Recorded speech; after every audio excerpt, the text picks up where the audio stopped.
when AQI and things like that are like great assets, I think there's an emotional infrastructure. Okay, wait. She just said AQI is a great asset. I'm from Delhi and physically I cannot let this go. This is Radhika Merchant, Mukesh Ambani's daughter-in-law. Around 5,000 crore was spent on her wedding. In India, government schemes have less budget than that. AQI is an asset, one that most Indians don't have. Because the India that I know, 1.6 million people are dying from air pollution. India resembles growth from high. Oh God, so much struggle. We should recharge more and help them now. She's joining BJP. Both of them should leave Ambani household, then she can preach how they make their relationship work. Obviously, it's scripted. Hello everyone, welcome back to The Gossiper. So today we will be discussing Radhika Merchant's recent interview, जो कि काफी scripted लग रहा था, जिसकी वजह से उन्हें कॉल आउट किया जा रहा है और कैसे उन्होंने AQI को सेट बताया है, including is she going to join BJP as well as K Radhika आनंद से पहले रोहन मल्होत्रा को डेट कर रही थी और इस सच को छुपाने के लिए अंबानी ने बहुत सारा पैसा खर्च किया। अभी रिसेंटली राधिका मर्चेंट एक पॉडकास्ट पर गई थी जहां उन्हें क्वेश्चन किया गया कि उन्होंने यूएस में पढ़ाई कंप्लीट करने के बाद इंडिया वापस आने का क्यों सोचा।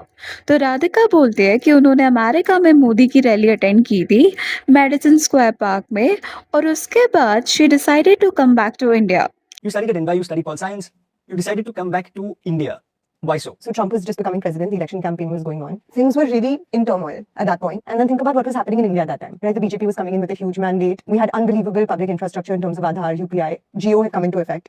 And it felt like the country of growth. Our Honorable Prime Minister, he came to America and he did this rally in Madison Square Park and I went for that. And it just seemed like there was going to be so much promise in India. We were growing at about 8.5% at that time and they were growing at like 2 or 3%. So these were like vital decision points. क्योंकि उन्हें लगा कि बहुत सारा development होगा, like आधार UPI भी mandate किया जा रहा था, so India felt like a country of growth. This is what she actually said. कि कोई नॉर्मल पर्सन बोलता सो सही लगता, बट जब राधिका बोल रही है who is a billionaires daughter, आपको सच में ऐसा लगता है कि वो ये सब सोचेगी? I mean Aadhaar card, UPI, ये सब उसके लिए मायने रखता होगा, वो भी इंडिया आने से पहले? Really it sounds more like कि वो मोदी को प्रेस कर रही है, दैट अच्छे दिन आने वाला है कैंपेन और कैसे मोदी ने इंडिया को शेप किया है। Not just this, Radhika even says कि वो जब काम कर रही थी तो उनके पास सुबह उठ के काम करने का कोई रीजन नहीं होता था, सो वो रोज सुबह उठ के एक बेंचमार्क सेट करती थी कि उन्हें बस जॉब्स क्रिएट करनी है and this is the agenda of my life. When I started working, it was very difficult for me to genuinely contribute and find the reason to wake up every morning. So then every morning I would keep a benchmark. Have I increased jobs? And that is my running agenda in life. अभी honestly ये बहुत pretentious sound कर रहा था। Of course Ambani group monopoly build कर रहा है हर business में एंड उनकी डॉटर इन लॉ आकर के बोल रही है कि उनकी लाइफ का एजेंडा है बस जॉब्स क्रिएट करना। I mean what about the workers जो उन कंपनीज में काम करते थे जिनको आपके फादर इन लॉ ने बंद कराया है through his monopoly tricks. Even she was asked about feminism. अभी राधिका जिस फैमिली से आती है वो काफी रिच है, her sister in law, mother in law, even her mother, they are independent और वो मैट्रियार्की फैमिली से बिलोंग करती है। I agree whatever she says, but don't you think it's patriarchy only? क्योंकि आज भी राधिका को एज अंबानीज की बहू ही बोला जाता है। इवन वो इंटरव्यू भी इसलिए दे पा रही है क्योंकि वो अंबानीज की बहू है, राइट? अदरवाइज उन्हें कोई नहीं जानता था, बट जिस तरह से राधिका ने खुद को कैरी किया है वो रिमार्केबल है and to be honest it really feels like scripted क्योंकि आंसर्स बहुत पॉलिश थे। And things like that are like great assets. I think there's an emotional infrastructure to life as well. That is your parents, that is the community around you that has built you. To be able to build with an emotional infrastructure and to be able to carry out your life, it's a much bigger asset than to have roads and railways.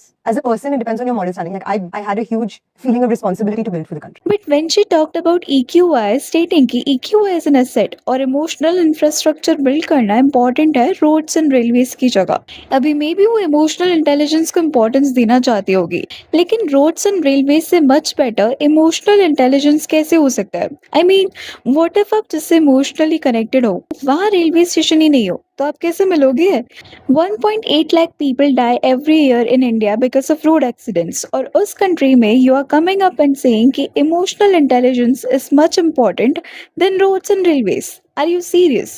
1.8 lakh families affect होती होंगी इससे emotionally. आप EQI की बात कर रहे हो तो आप इसको इमोशनली भी कनेक्ट करके देखो। रिच होके ये सब बोलना इज वेरी इजी क्योंकि ऑफ कोर्स आपको किसी भी चीज से सफर नहीं करना पड़ता है, but reality is very different. अभी just in case if you think कि राधिका को ऐसे क्वेश्चंस क्यों किए जा रहे थे एंड वो इतना परफेक्टली स्क्रिप्टेड आंसर कैसे दे रही थी।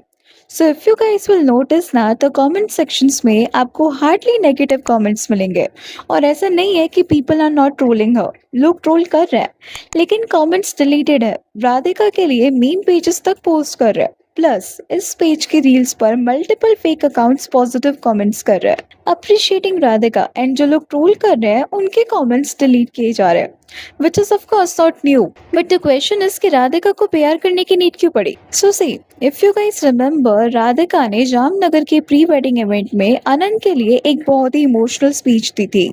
उन्होंने कहा था कि कैसे अनंत उनका सेफ स्पेस है और उनकी हैप्पीनेस है। सुनने में तो बहुत अच्छा लगा था, लोग इमोशनल हो गए थे, but later people got to know कि राधिका की ये पूरी इमोशनल स्पीच एक्चुअली 2004 की एक Hollywood movie shall we dance से वर्ड टू वर्ड कॉपीड थी। सुजन का एक फेमस डायलॉग है इस मूवी में, we need a witness to our lives. Radhika ने बस वही उठाया और कॉपी पेस्ट कर दिया था। इसकी वजह से उन्हें बहुत ट्रोल किया गया था और इसके बाद से उनकी जितनी भी पब्लिक अपीयरेंसेस रही है वो कंट्रोवर्शियली रही है। फिर आकाश के साथ हाथ पकड़ने वाला मोमेंट हो या फिर मुकेश अंबानी के साथ पब्लिक में clash, because of which may be image perfect करने के लिए एंड पब्लिक से इमोशनली कनेक्ट करने के लिए सर्टेन क्वेश्चंस फ्रेम किए गए सो दैट वो डायरेक्टली ऑडियंस से कनेक्ट कर पाए। As you know, Nita Ambani loves limelight और उन्हें परफेक्ट इमेज का भी बहुत शौक है, और इसका अंदाजा आप ऐसे भी लगा सकते हो दैट इट्स बीन सेड कि राधिका मर्चेंट जब से लाइमलाइट में आई थी, सोशल मीडिया और रेडिट पर उनके पास्ट को लेकर काफी पुरानी पिक्चर्स वायरल हो रही थी। रिपोर्ट्स के अकॉर्डिंग अनंत अंबानी से पहले राधिका और रोहन मल्होत्रा एक दूसरे को डेट कर रहे थे।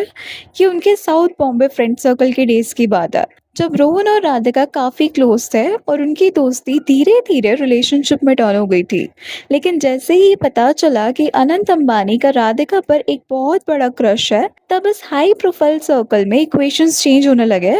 गॉसिप कॉरिडोर्स और इनसाइडर्स ने ये दावा किया कि दोनों ने काफी एमिकेबली और बिना किसी बड़े झगड़े के अलग होने का डिसीजन लिया, जिसके बाद राधिका की एंट्री अंबानी फैमिली में स्टार्ट हुई थी। इंटरेस्टिंगली, ब्रेकअप के बाद भी उनके बीच कोई बिटर फीलिंग्स नहीं थी। Instead Rohan has moved on in his life और वो मैरिड भी है। जब जामनगर में अनंत और राधिका का ग्रैंड प्री वेडिंग इवेंट चल रहा था, तब रोहन मल्होत्रा सिर्फ अपनी वाइफ के साथ इनवाइटेड ही नहीं थे, बल्कि उन्होंने फंक्शंस में डांस भी किया और सोशल मीडिया पर दोनों को कंग्रेचुलेट करते हुए पिक्चर्स भी शेयर किए थे। लेकिन जैसे ही इंटरनेट डिटेक्टिव्स ने रोहन का अकाउंट ढूंढ निकाला और ट्रोलिंग एंड फालतू के डीएम्स बढ़ने लगे, तो उन्होंने अपना अकाउंट प्राइवेट कर लिया।